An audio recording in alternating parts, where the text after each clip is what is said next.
Could this startling revelation be true, that an ominous letter from President Trump was sent to Vance and has now been exposed to the public, sparking fresh outrage and urgent questions about its contents and intent?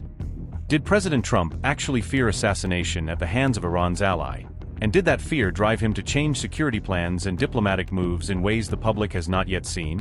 Did what began as a high-stakes Beijing visit take a sinister and chaotic turn after claims about an assassination letter surfaced, leaving diplomats scrambling? Is there truth to the terrifying contingency note that allegedly warned Vance about a satanic cabal plot timed to President Trump's meeting with Xi? And how seriously did officials treat this extraordinary, unsettling claim?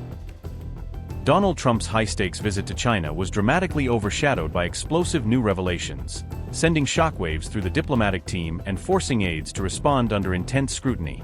A chilling internal White House disclosure has renewed urgent concerns about Donald Trump's safety, leaving staff and security officials working around the clock to assess threats and reassure the public. A top Trump insider has claimed that the president prepared a secret contingency letter for JD Vance to be opened in the event of his assassination, a claim that raises immediate questions about succession planning and political contingency. The startling disclosure was voiced by U.S. counterterrorism czar Sebastian Gorka during a podcast discussion, a choice of forum that intensified scrutiny and prompted rapid reactions across media and political circles. Gorka attempted to calm fears by explaining why he is not worried about the president's travel to China or possible assassination threats, insisting that existing measures and planning make such scenarios unlikely. As reported by the New York Post, Gorka told listeners, "We have protocols, trust me, not ones I can discuss, but we have protocols," a remark meant to reassure yet notable for its guarded vagueness. Gorka further stated that Trump left a secret letter for Vance in the Resolute desk in case something happened to him, a dramatic claim that, if true, could reshape how officials view presidential contingency planning. White House counterterrorism czar Sebastian Gorka warned, and I quote, "Everybody wants recognition from this man. This is the most powerful individual we have seen since the likes of Eisenhower. Right? This is a man everybody wants to be at the table with him, to have the state dinner, to have the recognition. The idea that you do something that undermines your recognition goes against what they wish to have." The letter grabbed widespread attention precisely because it surfaced just days before his high-profile trip to China, a timing that raised immediate alarms among aides, security teams, and international partners about what the disclosure might mean for the visit. International travel dramatically heightened security planning because it introduces new and unpredictable risks abroad, forcing teams to coordinate complex contingency measures, local partnerships, and rapid response options far from home turf. In a January interview with News Nation, President Trump declared he has very firm instructions in place should he be taken out by Iran, a statement meant to signal readiness while also underscoring the seriousness with which his team treats potential threats.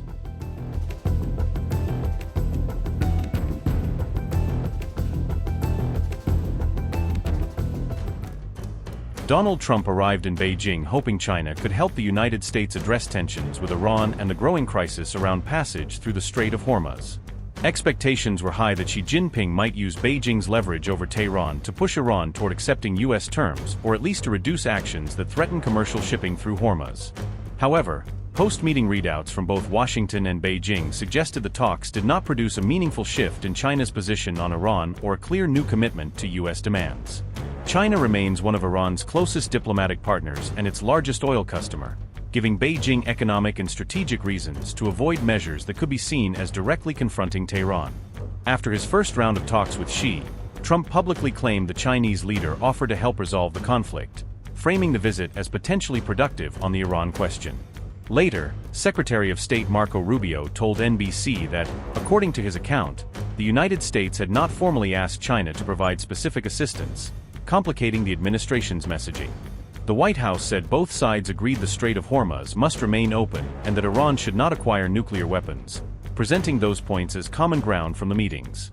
However, China's statement about keeping Hormuz open could also be read as including opposition to external measures such as a U.S. blockade, leaving room for differing interpretations. She reportedly opposed any militarization of the strait or the imposition of tolls on shipping, emphasizing Beijing's preference for freedom of navigation without added security measures. Despite the talks, Beijing appeared to stick to its existing position on the conflict, reiterating long-standing principles without signaling a change in policy toward Iran. China had earlier called for normal passage through the Strait of Hormuz, language that emphasizes commercial transit but does not equate to taking sides in regional coercion.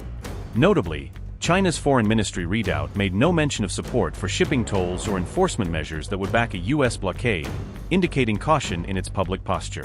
Trump himself acknowledged limits to Xi's influence over Iran, noting in comments that the Chinese leader was unlikely to apply forceful pressure on Tehran. "He's not coming in with guns," Trump said when asked whether she could compel Iran to change course, underlining an understanding of Beijing's constraints. Hours later, China's foreign ministry reiterated that Beijing's position is very clear, signaling continuity and an unwillingness to adopt dramatic new steps for Washington. That statement strongly suggested China had no plans to alter its stance at Washington's behest, reinforcing perceptions of diplomatic distance on the Iran issue. The developments fueled speculation that China had effectively snubbed U.S. expectations by offering vague support for open navigation, but stopping short of concrete action against Iran. All this unfolded even before Trump's high-stakes Beijing visit had officially concluded, leaving key questions about the trip's impact on Iran and Hormuz unresolved.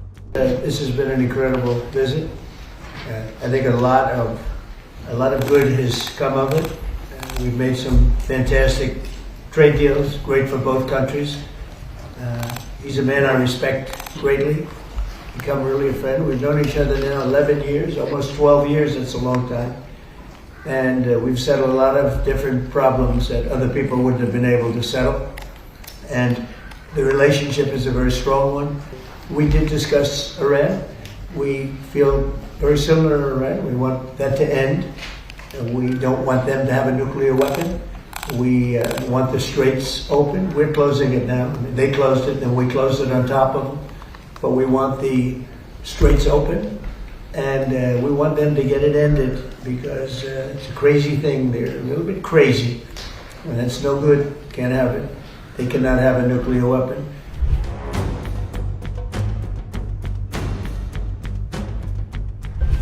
An Iranian lawmaker has reportedly proposed a new kind of annual fee linked to infrastructure running through the Strait of Hormuz, specifically targeting undersea data links rather than shipping. He said that countries using fiber optic cables laid across the strait should pay Iran yearly fees, arguing that these lines cross through an area under Iranian control. According to his comments, hundreds of billions of dollars worth of financial transactions flow through these cables every day, making them a lucrative potential revenue source. The lawmaker described the Strait of Hormuz as a treasure, comparing it to other natural resources, mines, and reserves that he said are at Iran's disposal to manage and monetize.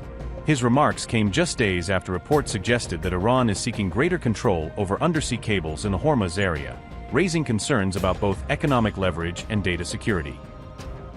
Iran is said to be mulling full control over all 7 undersea internet cables in the Hormuz corridor, according to reports citing IRGC-linked media discussions. Tehran appears to be exploring a revenue model built around permits and toll payments for cable operators using the strategic waterway. Indian media reported the claim on May 10th, citing a post attributed to Iran's fast news agency and related IRGC-linked messaging.